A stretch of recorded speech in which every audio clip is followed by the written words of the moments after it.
guest this morning is no stranger to people who watch this segment. Commissioner Leslie Osborn, good to have you. Thank you. Good to be here. I saw you on the Employee Oklahoma special the other night. There are a couple of areas that you were starting to get into, and I wanted you to really expand on those. You know, there are labor shortages, we're talking about workforce development. What are the top headlines we need to be thinking about as citizens in developing our workforce? A couple of things. There's a couple of areas where we truly have critical shortages. Critical shortages in the trades, electrical, plumbing. Average age of a plumber in Oklahoma, 59. You need the average age of your employment to be something in the early 40s or you're in trouble. You see a looming problem. We are just not sending kids into the trades, and there has been a lot of correlation from years ago when we decided every kid should go to college. And at that time, we didn't have time then for shop classes. And that's where a lot of kids found their talent, and they found a way they could be entrepreneurial. They go on for that occupational license after they excelled at that in high school. We've got to get back into that. And then on the other end, we're real good in the middle with like bankers and accountants, but we're having critical shortages in educators, in nursing and medical care, and in engineering for all the aerospace jobs that we've created. So we really need to do a good job of making sure that parents and counselors are pushing kids for the jobs where there's going to be lucrative, great opportunities that are open when they finish their educational attainment.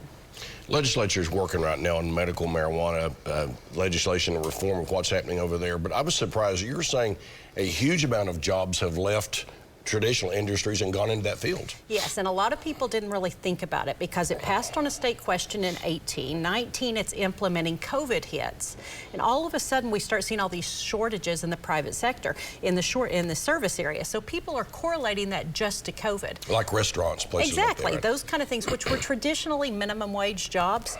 Those are all being sucked out in all 77 counties, where now we have about 45,000 people working in the medical marijuana industry. That's from grow houses to processors to dispensaries.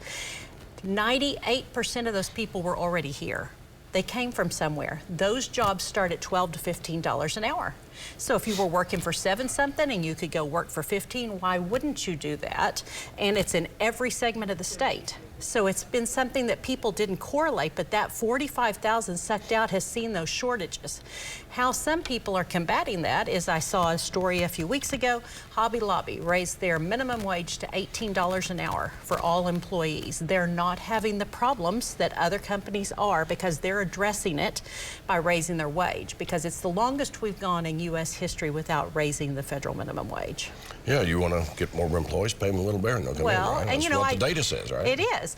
And you have to pass that on just like you would pass on the cost of goods. You know, if you make a product that's made out of steel and you get a price increase, you pass that along to the consumer. A lot of times people are reluctant to do the same with labor, but we're going to have to keep our workforce out there. Okay, about 45 seconds left. One of the issues that has been talked about a lot is there's just not enough child care. It's really hard to get women back into the workforce that left because of COVID. Your thoughts about where we're headed there? We truly have what I call child care deserts now across the state. A lot of that is because in rural areas there weren't necessarily the franchises, and it may have been your grandmother or somebody like your grandmother that kept 5 or 6 kids. Well, COVID occurred. A lot of those people died or they were immune compromised, and they shut those down. So there's absolutely cities and towns all across, particularly rural Oklahoma, where there is no one.